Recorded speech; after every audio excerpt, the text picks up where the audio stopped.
आपने हरिद्वार में गुरुकुल सुना होगा, गुरुकुल कांगड़ी महाविद्यालय जी, आपने जरूर सुना होगा। गुरुकुल कांगड़ी विश्वविद्यालय उसके संस्थापक स्वामी श्रद्धानंद जी थे जी। गुरुकुल कांगड़ी के संस्थापक। और एक बात आपको बताऊं, आपको सुन के गौरव होगा, अभी तक के इतिहास में जब से इस्लाम क्रिश्चियनिटी अलग अलग मत संप्रदाय बने हैं, केवल एकमात्र हिंदू सन्यासी ऐसा हुआ है जिसको जामा मस्जिद पर स्वयं मुसलमानों ने बुला के कहा था कि आप यहाँ आकर उद्बोधन दीजिए, और जामा मस्जिद में जाकर उन्होंने वेद मंत्रों के से शुरू करके वहाँ पर वैदिक उद्बोधन दिया। इसके अलावा उन्होंने शुद्धि आंदोलन चलाया था। शुद्धि आंदोलन क्या है? शुद्धि आंदोलन ये है कि जितने भी हमारे भाई, क्योंकि आप अगर देखें 1400 साल पहले कोई दूसरा मत संप्रदाय नहीं था, 2100 साल पहले नहीं था। जितने हमारे भाई टूटकर ईसाई बन गए थे या मुस्लिम संप्रदाय में चले गए थे, करीब 4.5 लाख लोगों की घर वापसी करवाने का काम स्वामी श्रद्धानंद ने करा। धर्म परिवर्तन बहुत बड़ा वापिस लाए थे अपने घर पे। सुनने में लगता है 4.5 लाख लोग कुछ नहीं है। सही बात। यहाँ जितने लोग बैठे हैं, अगर केवल हर एक व्यक्ति एक ही को वापस लाने का सोच ले, सही मुझे अपने जीवन में केवल एक बंदे को वापस लाना है, तो जितनी समस्या है वो हल हो जाएगी। सच है। केवल एक को लाने की क्षमता हम में नहीं है, और हम 4.5 लाख लोग जो लोग वापस लेकर के आए उसको याद न करके किसको याद कर रहे हैं? सेंटा को। किसको याद कर रहे हैं? Santa Claus. कल मदन मोहन मालवीय जी की जयंती है जी। मदन मोहन मालवीय जी का त्याग जब आप सुनेंगे तो आपके रोंगटे खड़े हो जाएंगे। इससे पहले भारत में जामिया इस्लामिया, अलीगढ़ मुस्लिम विश्वविद्यालय थे, लेकिन हिंदू के नाम पे कोई भी विश्वविद्यालय नहीं था। उस समय मदन मोहन मालवीय जी ने काशी हिंदू विश्वविद्यालय की स्थापना करी। उसमें हिंदू नाम जुड़वाने के लिए कितना संघर्ष करना पड़ा, अगर आप इसके पीछे पढ़ेंगे तो आपको समझ में आ जाएगा कि आप अपना समय कहाँ व्यर्थ कर रहे हैं। अब थोड़ा आगे पढ़ेंगे, दाहिनी तरफ एक रोड कटी, खड़ंजा वहाँ आ जाएगी, झंडे लगे हुए। ध्यान से सुने, प्रश्नोत्तरी इसी से होनी है। कहाँ गए थे, किससे मिले थे, क्या सुना था, अभी पूछा जाएगा। नहीं बता पाएंगे तो समझ में आएगा आप अटेंटिव नहीं थे। 2 नाम बताए गए आपको, दोनों नाम याद हुए? पहला नाम 23 दिसंबर स्वामी श्रद्धानंद बलिदान दिवस। मेरे साथ 3 बार बोलेंगे। 23 दिसंबर स्वामी श्रद्धानंद बलिदान दिवस। 23 दिसंबर स्वामी श्रद्धानंद बलिदान दिवस। 23 दिसंबर स्वामी श्रद्धानंद बलिदान दिवस। 25 दिसंबर माननीय मदन मोहन मालवीय जी का जयंती। माननीय मदन मोहन मालवीय जी की जयंती। दोनों लोग के काम भी आपको बता दिए। एक ने लाखों हमारे भाइयों को शुद्ध करके घर वापसी करवाई, और एक ने बनारस हिंदू विश्वविद्यालय की स्थापना की। अब आगे बढ़ते हैं, क्योंकि बहुत सारे लोग ऐसे हैं जो कहेंगे अभी भी हमें लॉजिक नहीं मिला कि what is new year. New year हम दिसंबर में मनाएं या मार्च में मनाएं, कब मनाएं?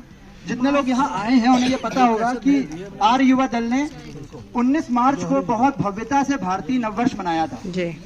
बिठूर में ही मनाया था। सिंहपुर से लेकर बिठूर तक एक बहुत भव्य शोभा यात्रा निकाली गई थी, जिसमें लगभग 3000 लोगों ने पार्टिसिपेट करा था, और उसके बाद हम लोग ने भारतीय नववर्ष को मनाया था। तो अब हम लोग पढ़ेंगे मैथ्स। अच्छा, मैथ्स कितने लोग पढ़ते हैं? मैथ्स, गणित हम कह रहे हैं कितनों ने पढ़ी है? पढ़ी तो सभी ने है।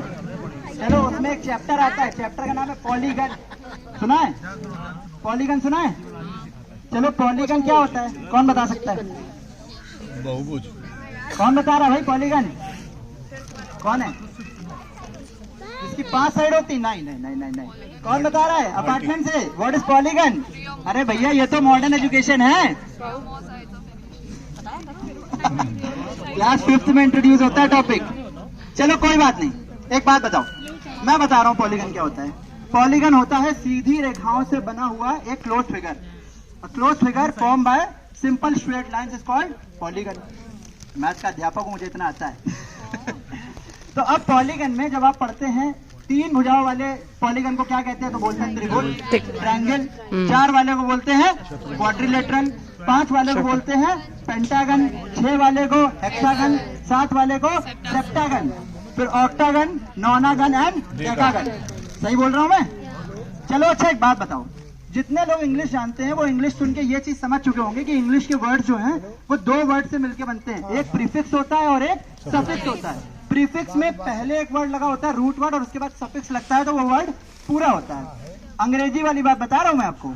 सेप्ट मतलब क्या बनाया उन्होंने? 7 साइड वाला फिगर बनाया, septagon, a figure with 7 sides, यानी सेप्ट मींस 7। ऑक्टागन यानी 8 साइड वाला फिगर, ऑक्ट मतलब 8। नोनागन यानी 9 से बन रहा है, 9 साइड वाला फिगर, और डेकागन मतलब 10 साइड वाला फिगर। अब जरा महीनों में जब ये बात आती है तो वो हमारे साथ खेल कर गए, और 75 साल से हमारे बच्चे इसको समझ ही नहीं पा रहे हैं। जब महीने में पूछते हैं सितंबर कौन सा महीना है, तो क्या कहते हैं? कौन सा है? नवा महीना। क्यों? सितंबर में सेप्ट लगा है भाई। सेप्ट मतलब 7, अक्टूबर 8, 8वां महीना, नवंबर 9वां महीना, और दिसंबर 10वां महीना, जनवरी आया 11वां महीना, फरवरी आया 12वां महीना, और मार्च के एंड में जब भारतीय नववर्ष होता है तब आया नया साल। चिल्ला चिल्ला कर आपको मैथमेटिक्स पिछले 75 साल से बता रही है, लेकिन आपको ये बात समझ में नहीं आ रही है। ये है अभी भी हमारी मानसिक गुलामी की स्थिति। दूसरी बात, हम लोग मनाते हैं क्रिसमस, मनाते हैं। क्रिसमस में आपने देखा होगा एक्स लिखा होता है और MAS मास बना होता है, बना है ना। एक्स रोमन नंबर में होता है 10 होता है, और मास मतलब होता है मंथ, 10वां मंथ। वो भी बोल रहा है I am the 10th month, लेकिन हमें नहीं सुनना है, हम कहेंगे you are the 12th month. हमें सुनना ही कहाँ है, हमें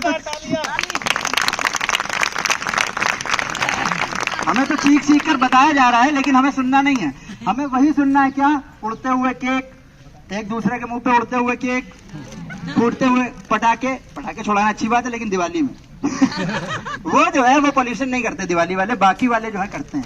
क्योंकि बाहर वाले ये कहते हैं केवल दिवाली वाले पटाखे जो है वो पोल्यूशन करते हैं, बाकी नहीं करते। तो हम लोग कहते हैं दिवाली वाले नहीं होते, वो इको फ्रेंडली होते हैं, बाकी पटाखे जो होते हैं वो प्रदूषण करते हैं। चलिए, अच्छा एक बात बताइए, अभी आपने दिसंबर महीने में 21 तारीख से 22, 23, इसमें एक और बहुत महत्वपूर्ण चीज होती है, उसका नाम है वीर बाल दिवस। एक बार जोरदार तालियां बजाइए। ये वीर बाल दिवस क्या है? ये वीर बाल दिवस क्या